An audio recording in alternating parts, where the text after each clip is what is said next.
Anne Brohr-Helker Anne Brohr-Helke a été, en 2021, faisait partie des 50 personnes les plus influentes dans la catégorie finance par Bloomberg. Dans la même année, le magazine Investigation Globale a l'a nominé avec l'award du plus important cold case financier. Le Frankfurter Allgemeine Zeitung la qualifie de l'avocate la plus influente d'Allemagne. Pourquoi elle n'est plus avocate aujourd'hui, elle va vous l'expliquer elle-même. Anne Brohr-Helke.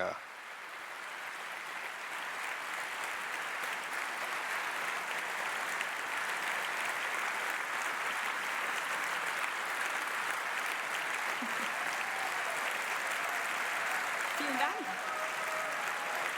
Merci.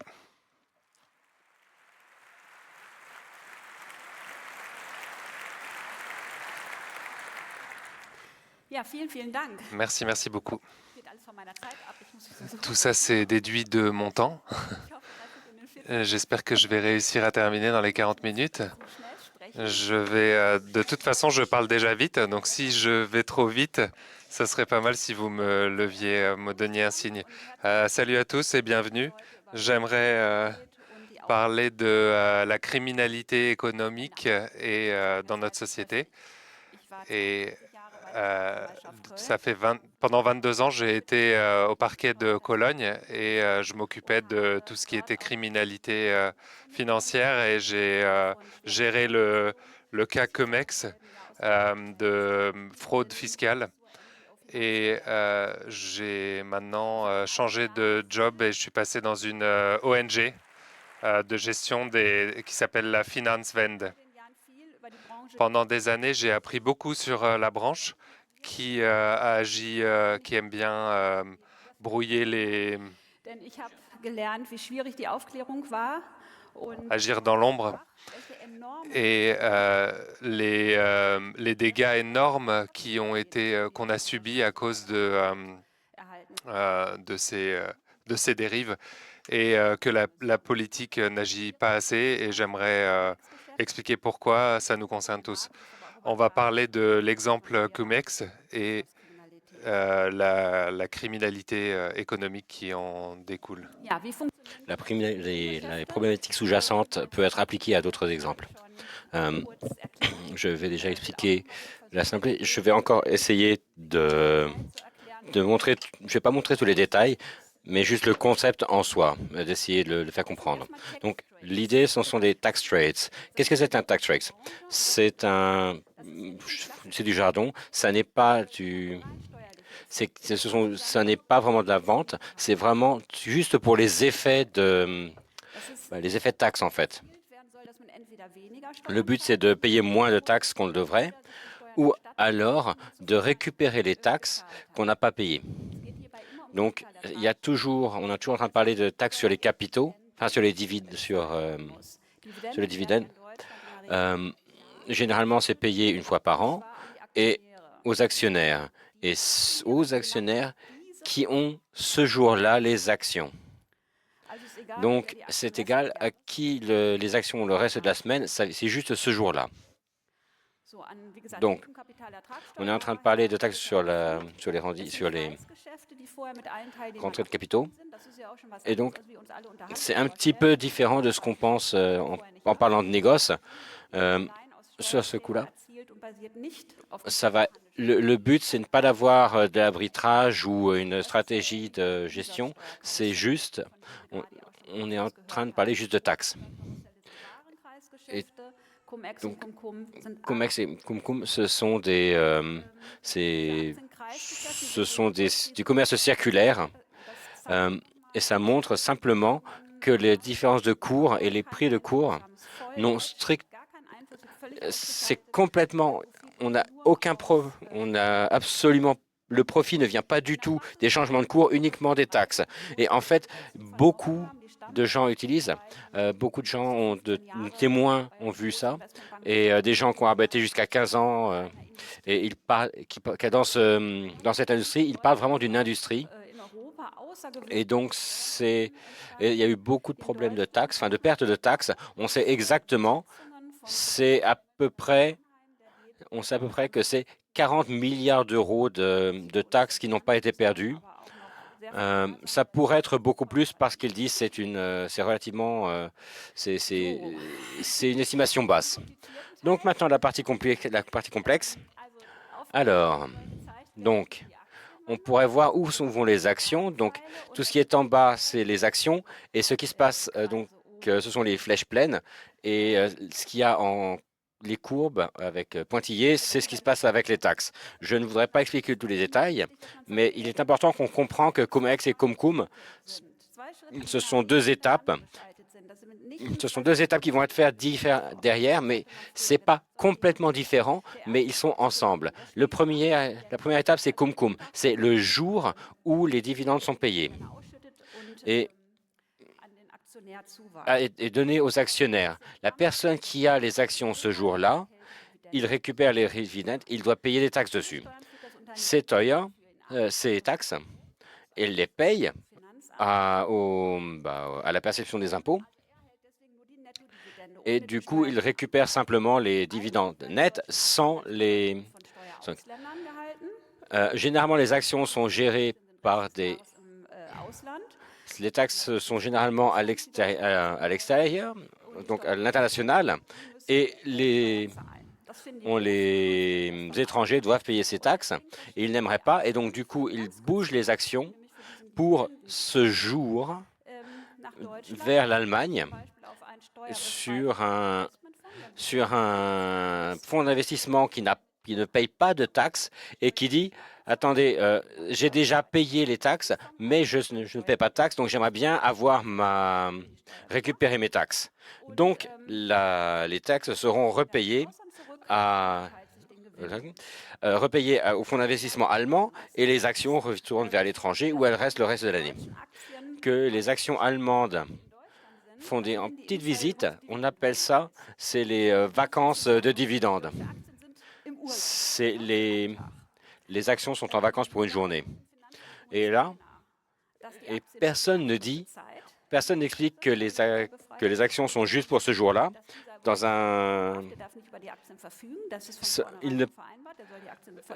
Le fonds n'a pas le droit de faire quoi que ce soit avec les actions et doit les redonner. Et effectivement, et toutes ces informations que ces vacances, ça, la perception des impôts ne le sait pas. Et donc, en général, ce qu'on a fait, on a les actions, on s'est dit, hey, on pourrait faire plus. Et donc, du coup, on peut mettre ça dans le deuxième cercle. C'est ce qui se passe après le jour. C'est le jour X après. Les actions sont données à un vendeur vide. C'est quelqu'un qui n'avait pas les actions parce qu'elles étaient dans le cum erwerb et ça ne l'a pas empêché d'essayer de le vendre avec la personne qui achète le CumEx. Et ça, il peut le faire. En Allemagne, on peut faire ça. Les actions doivent être livrées 2 jours après la vente. Donc, on peut les vendre, mais on a 2 jours pour les livrer. C'est pas un truc technique, on pourrait les livrer beaucoup plus vite. C'est plus historique. C'est historique, mais ça donne exactement le temps que le vendeur a vide pour les vendre, puisque c'est à ce moment-là qu'il va acheter des actions qui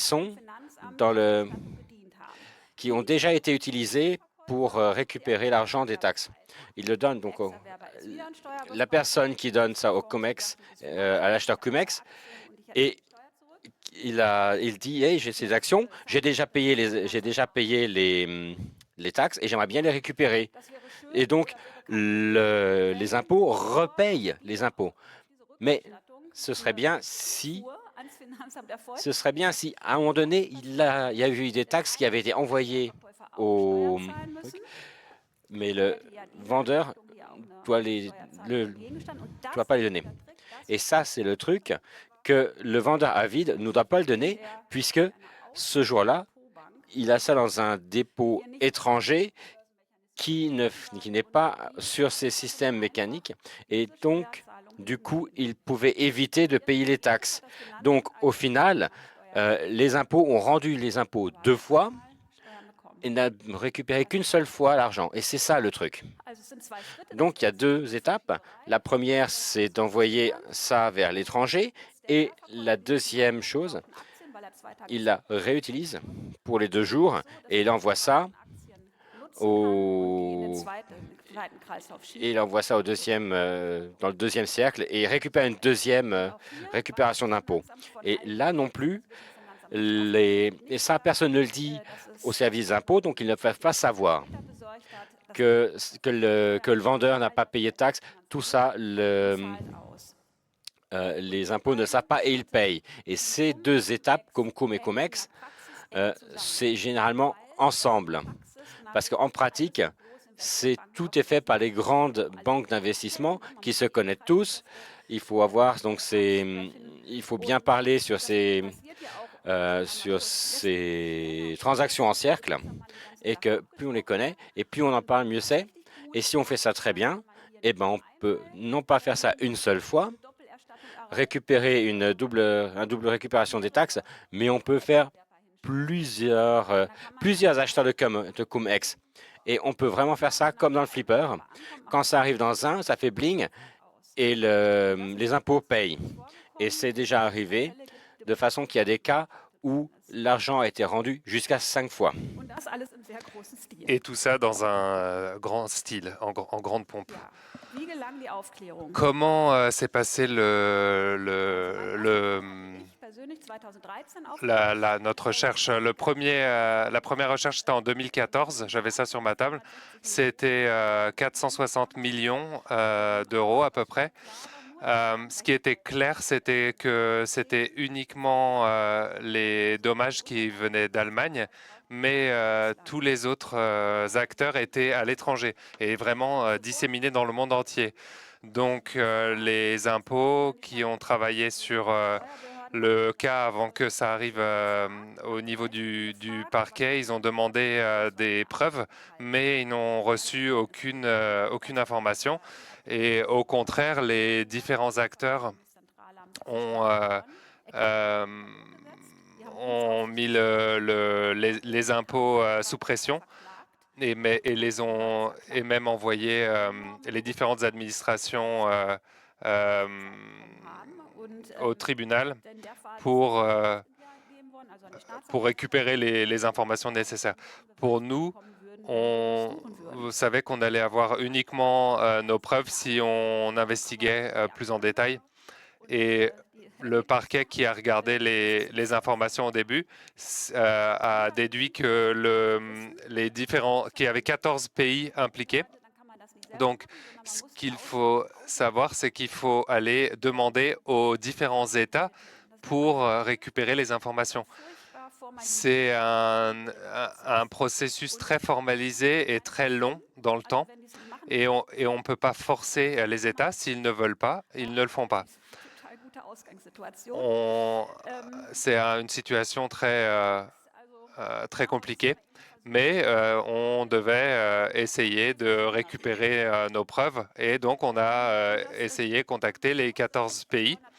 Et donc, j'ai eu 280 différents mandats qui ont dû être traduits dans différentes langues et imprimés. Et le problème, c'est que moi, comme avocate, j'avais une petite imprimante qui pouvait imprimer qu'un certain nombre de pages, mais pas 280 multiplié par 50. Donc, j'ai demandé à l'administration criminelle pour utiliser leur imprimante professionnelle. J'ai eu le droit et j'ai passé des semaines là-bas pour imprimer et assembler les différentes pages ensemble. Et il faut s'imaginer que ça se passe comme ça dans la pratique quand on a une procédure aussi compliquée. La procédure ensuite a été lancée et les différents pays ont dû lancer leurs recherches, ce qui n'est pas forcément simple à coordonner quand on a 14 pays impliqués. Donc, on a reçu des différents contacts dans les différents pays. J'ai eu des contacts avec le LKA Et pour aller dans les différents pays, on a dû tout faire en voiture parce que mes collègues avaient peur de l'avion. Donc ça a pris un peu de temps. Mais au bout d'un moment, on a réussi. Et c'était le jour où les recherches ont commencé. Et dans les 14 pays, moi j'ai été en Allemagne au début et c'est le LKA euh, qui a fait un plan sur le déroulement des opérations dans les différents pays. Et on recevait des différentes mises à jour sur les problèmes qui sont survenus dans le processus. On a eu aussi les enregistrements des conversations téléphoniques avec différentes menaces. Les, les écoutes téléphoniques n'étaient pas toujours très claires. Mais en partie, il y avait simplement sur les protocoles d'écoute, il y a simplement marqué la dame est en train de se faire insulter. Donc ils y vont, mais ils sont quand même, c'est du violent, c'est du bon gros. Il y a beaucoup de plaintes. Il y a à peu près toutes les recherches, toutes les fouilles ont été attaquées en justice plusieurs fois. Donc tout ça, il faut aussi réussir à gérer ça quand on fait de la criminalité, quand on fait de la criminalité en col blanc.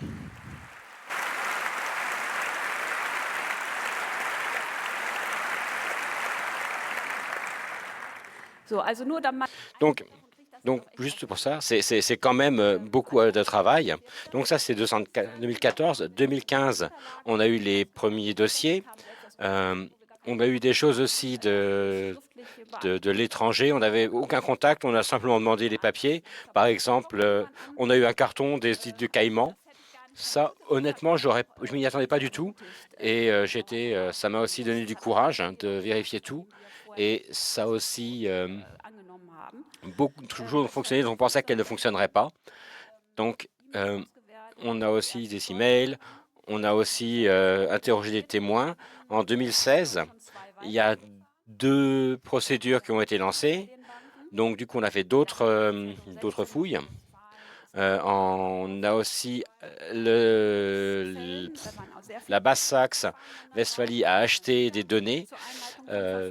Donc, à regarder. Donc, avec les données qui ont été achetées, il y a de nouvelles choses qui ont été lancées, nouvelles procédures. Donc, en 2007, on a eu des témoins de la couronne et on a eu des interrogatoires plusieurs fois par semaine pendant des mois et parfois plus d'1 an. Et on a appris beaucoup sur la branche. On avait une très bonne base pour lancer des attaques, pour lancer des poursuites. C'était la première poursuite. En 2020, on a eu la première condamnation pour COMEX. Et en 2021, la plus haute cour a dit qu'effectivement c'était valide en 2021 et 2022. Une deuxième autre cour a confirmé que c'était au niveau que c'était illégal, ce qui a donné d'autres condamnations au pénal. Elles ont toutes été dans cette direction-là. Et ce que j'ai entendu tout à l'heure comme question, c'est est-ce que c'était encore légal? Est-ce que c'était déjà illégal? Ça a toujours été interdit. Ça a toujours été interdit. C'était la première fois qu'un parquet a donné ça au tribunal pour que le tribunal puisse dire que c'était criminel. Avant, ça n'était pas arrivé. Mais criminel et illégal, ça l'a toujours été. C'était jamais un hack, ça a toujours été illégal. Donc, et comme je montre, les recherches et les enquêtes sont tellement longues, c'est la raison pour laquelle ça a été aussi tard que c'est arrivé devant le tribunal. Et nous avons 2021 et 2022, qu'on sait que c'est.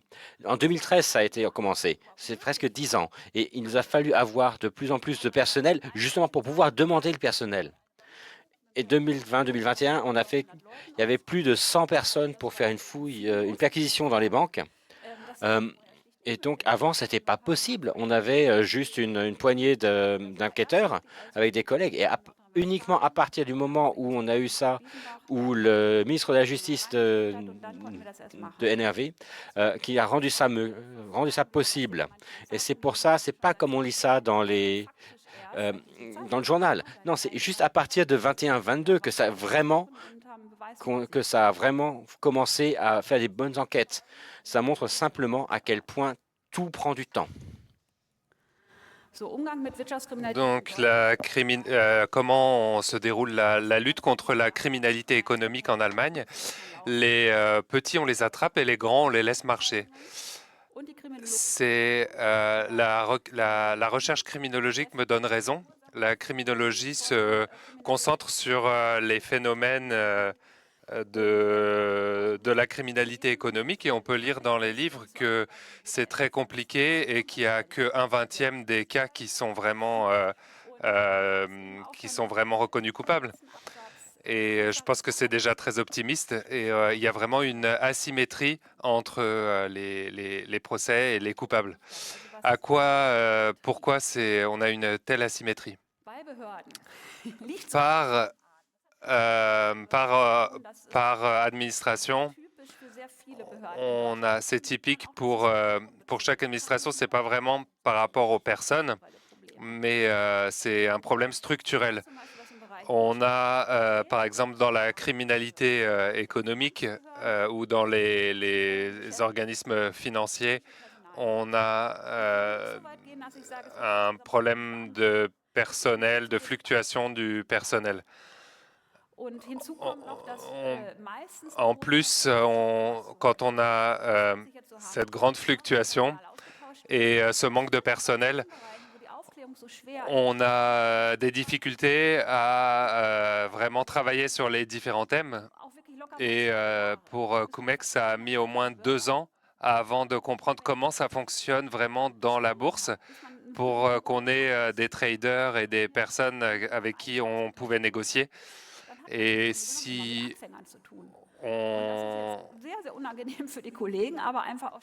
Et lorsqu'on a des fluctuations personnelles, on est toujours des débutants. Et donc, il y a des fois où c'est relativement simple, mais dans cet endroit, juste dans ce thème, c'est extrêmement contre-productif puisqu'on est en train de parler de choses où il faut 2 ans pour comprendre ce qui se passe. En plus, en Allemagne, il n'y a pas de culture du travailler ensemble. C'est ce que j'ai vu dans toute ma carrière. Ça n'a rien à faire avec les gens. C'est la culture, elle n'est pas là. On a vraiment des silos. On est assis entre ces 4 murs et ça viendrait à personnalité de parler avec d'autres.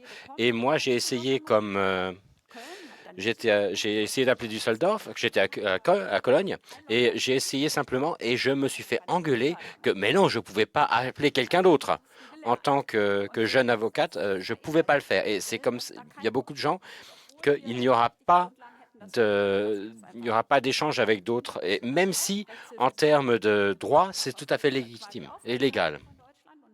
Et même avec l'étranger, c'est la même chose. En plus, bien sûr, la criminalité en col blanc, c'est international, toujours. Nous avons aussi pas forcément les moyens matériels, techniques. Donc, par exemple, moi, j'avais une technique qui est vieille. Et il y a aussi le problème de gestion des données. Et chaque administration a son propre protecteur des données. Et les uns et les autres prennent des décisions complètement différentes. Les uns peuvent utiliser Skype, les autres non. Les uns peuvent envoyer des mails cryptés, les autres non. Et donc, on ne pouvait pas simplement envoyer un email à chacun. On ne pouvait pas faire une seule conférence vidéo avec tous, tout simplement parce que les outils sont différents. Et comment est-ce que vous voulez qu'on travaille ensemble? Il faudrait que je pourrais simplement mettre les affaires sur un stick et les envoyer en Bavière. Et c'est comme ça qu'on fait des enquêtes. C'est comme ça qu'on est censé être rapide. Alors, donc, ce serait très pratique d'avoir une infrastructure commune de façon à ce que les administrations soient capables de faire leur travail. Et non, ce n'est pas uniquement le parquet, c'est tout le monde. Et les statistiques. Et actuellement, on utilise les statistiques. Donc, un grand cas, comme Cumex qui dure très très longtemps, eh ben, ça n'est pas, les statistiques ne sont pas faites dedans. Il n'y a pas de catégorie pour ça. Il y a des catégories pour tout plein de petits cas. Mais ça veut dire que si on veut faire son travail, montrer ce qu'on fait son travail par les statistiques, eh ben on va faire tout plein de petits cas et pas un seul gros, parce que si on fait le gros sur Comex, on travaille à côté des statistiques. Et cette pression des statistiques, on les donne, il y a ça dans toutes les administrations et c'est très souvent contre-productif. Sinon, l'entraînement qui est et finalement, il y a aussi beaucoup de vent contre. Donc, il y a un manque de formation. Et sinon, il y a aussi le problème que les gens le font et on appelle ça, c'est très destructif, c'est les attaquer, essaient de se défendre et font ça. Et dans la façon dont ils se défendent, touche un appareil, donc une administration qui est déjà très affaiblie, et ben ça ralentit les choses beaucoup. À quoi ça ressemble de l'autre côté? Le lobby de la finance. On comprend ici, on pense aux banques, aux assurances, aux fonds qui défendent leurs intérêts. Les lobbies de la finance sont vraiment sur le pic de la politique à Berlin. Donc c'est le lobby le plus important que les lobbies de l'automobile. Et j'aurais pas pensé avant. Donc qu'est-ce qu'on doit faire? Il y a deux choses. D'abord, il faut renforcer l'administration, ça veut dire plus de personnel dans ce domaine, former des spécialistes. Il faut vraiment avoir de l'expertise spécialisée. On n'a pas besoin de tant de personnes, mais il faut des experts qui sont plus efficaces. Et il faut aussi lier les différents experts. Quand on a des sujets dans lesquels il faut beaucoup d'expérience et beaucoup de connaissances, c'est pas la peine d'étaler tout ça à travers l'Allemagne. Il faut un organisme central. Et pour tout ce qui est international, ça n'a aucun sens d'utiliser des organismes locaux qui luttent contre la criminalité locale. Mais il faut lutter contre la criminalité internationale au niveau national. Il faut une infrastructure commune informatique. Ça, c'est une base. Sinon, on ne peut pas négocier. Et ce qui est important, c'est ne pas arrêter les instruments de contrôle. Et on essaye de diminuer la bureaucratie, mais il faut différencier la bureaucratie inutile. Et par exemple, tout ce qui est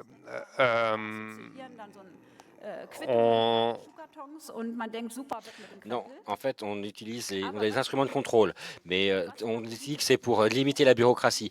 Mais, par exemple, on est en train de penser à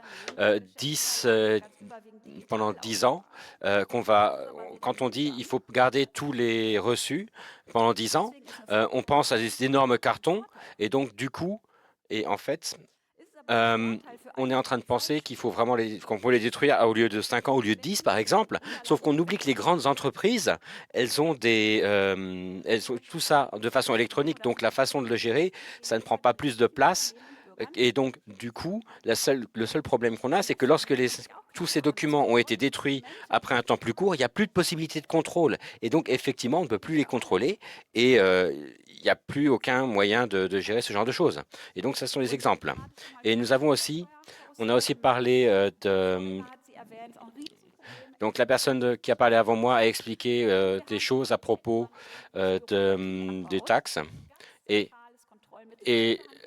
grâce au démantèlement de la bureaucratie, il y a eu des choses qui ont été faites. Et on a vu des filles. Et on a vu,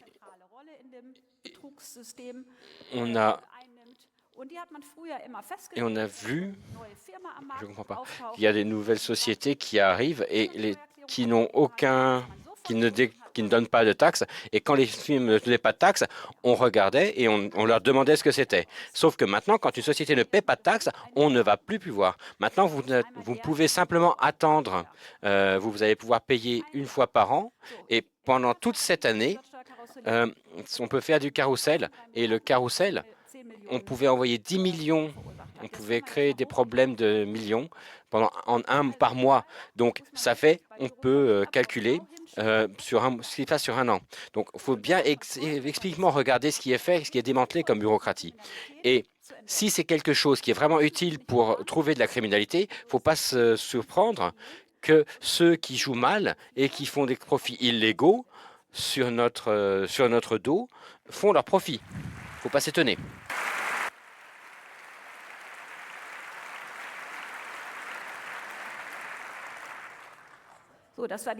Donc ça, c'était la partie administrative. On va regarder la partie des lobbies de la finance, donc la gestion des ressources. Et eux, ils veulent mettre en avant leurs avantages. Et ce qui aide, c'est la transparence, le registre de la transparence et le registre des lobbies qui devraient être encore améliorés. J'aimerais qu'il y ait plus de transparence on en a parlé dans la session précédente. La partie juridique s'est déjà penchée sur le sujet. Motiven heraus Fachaufsätze in die Welt gesetzt und auch Gutachten in die Welt gesetzt. Und das sollte eigentlich transparent sein. Et tous les paiements et toutes les transactions devraient être rendues plus transparentes. Je trouve aussi que la transparence au niveau des recettes complémentaires est très importante. C'est en Allemagne pas encore tout à fait standardisé, mais en Europe, on est en train de mettre en place des nouvelles règles, des règles plus strictes pour l'effet des portes de pantouflage, pour améliorer les contrôles et surtout pouvoir avoir tout ce qui passe entre les contrôles financiers et les banques. Et je pense en général sensibiliser les administrations contre les influences diverses. Et beaucoup de gens sont un peu naïfs à différentes offres et réfléchissent pas qu'il puisse y avoir un motif derrière tout ça. Et très important, légalement, on peut améliorer certaines choses. Par exemple, pour la partie fraude fiscale, si on la met en parallèle de la fraude sociale, si on regarde à gauche la fraude sociale, et on a à peu près 350 millions par an c'est beaucoup, mais si on regarde la fraude fiscale à droite, on est bien au-delà de 100 milliards d'euros par an. Donc, la partie fraude fiscale a clairement gagné et devrait. Et par contre, en pratique, les peines sont beaucoup moins élevées pour la fraude fiscale que pour la fraude sociale. Et on voit qu'on n'est pas tous égaux par rapport au texte de loi. Et il y a, par exemple, le cas d'un couple qui a arnaqué l'aide sociale de 350 € qui a été condamné, alors que en parallèle, ils ont reçu 3 ans de prison, alors qu'en parallèle, on a un cas avec des arnaques à plusieurs millions sans condamnation. Donc c'est incomparable.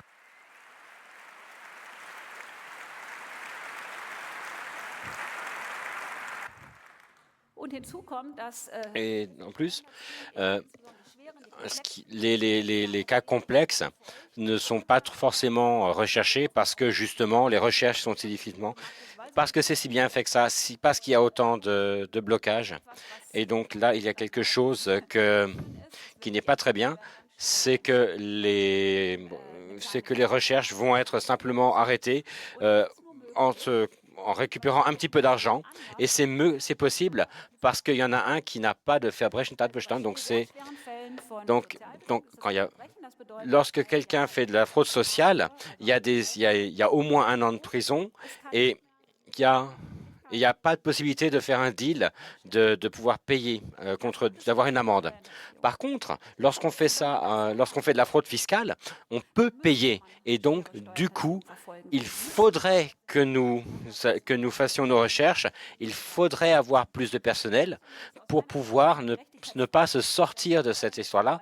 Et c'est pour ça que c'est une question de droit, parce que ça devrait être au moins aussi, il faudrait que ce soit au moins aussi bien puni que la punition sociale, et ce serait beaucoup plus juste.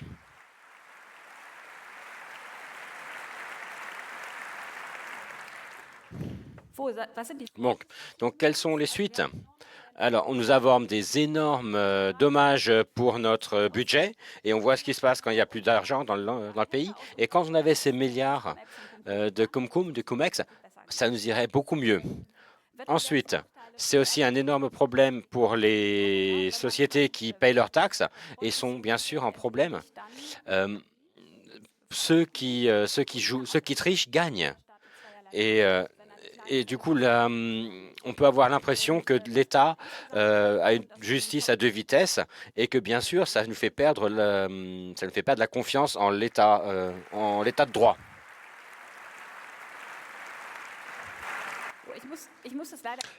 Il faut que j'accélère un peu parce qu'on m'a déjà montré les 5 minutes. Ici, il y a beaucoup de textes, mais bon, c'est un peu ce qu'on a dit déjà, c'est par rapport à l'honnêteté sur les impôts. Quand l'État ne vérifie pas assez, l'esprit moral a tendance à glisser un peu. On va accélérer un peu. On est intégré socialement, la plupart n'ont pas de casier et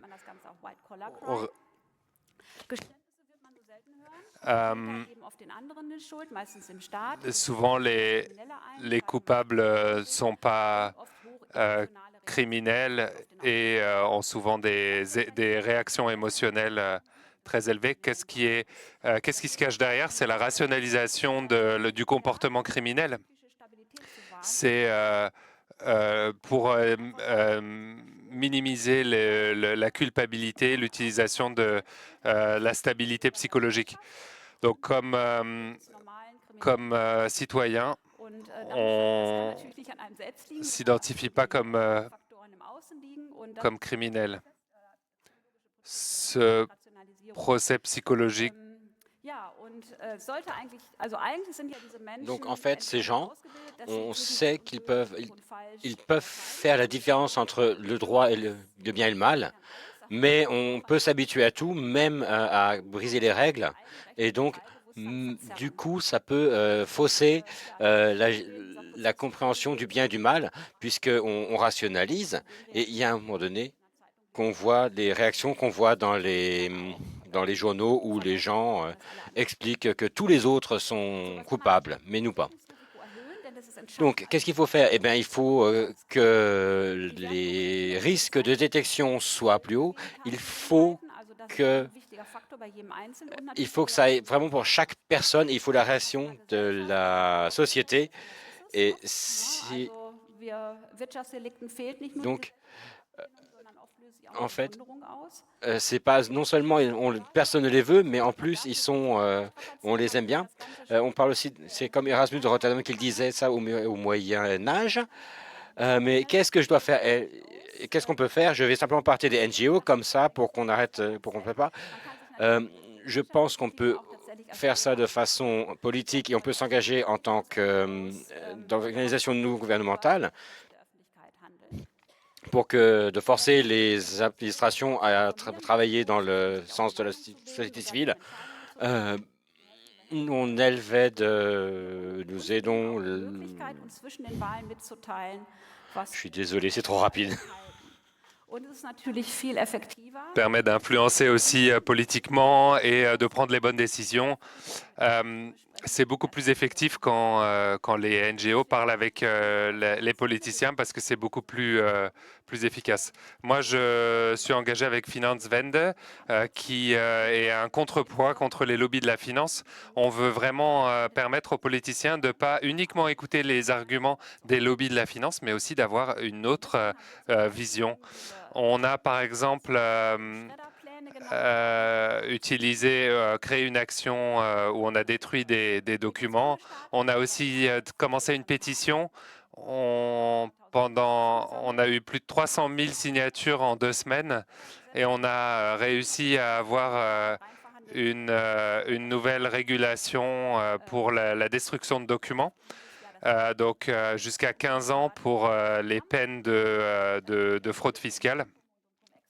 On a du coup pour réussir à récupérer certains milliards.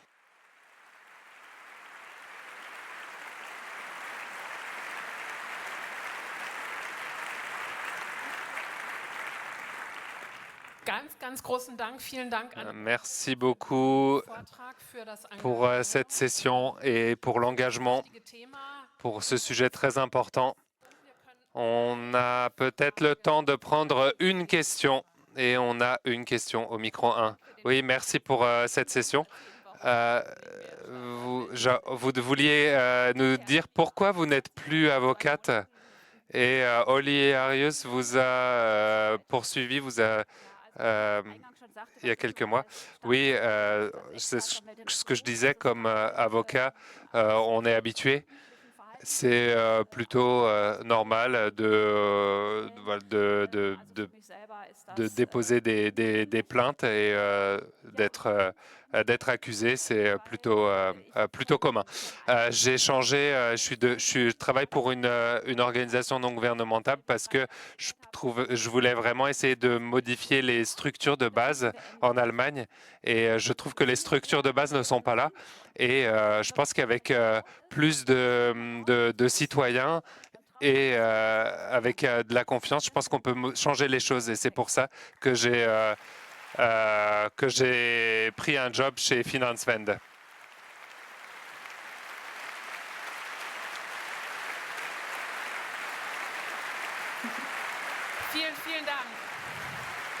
Merci beaucoup et merci d'avoir écouté cette traduction française un peu plus lente que la présentation originale qui vous aura été délivrée par Ironique et Informancer.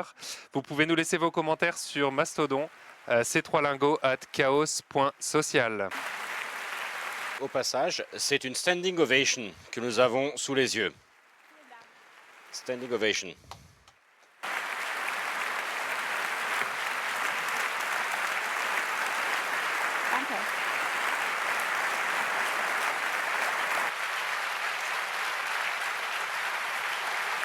Danke.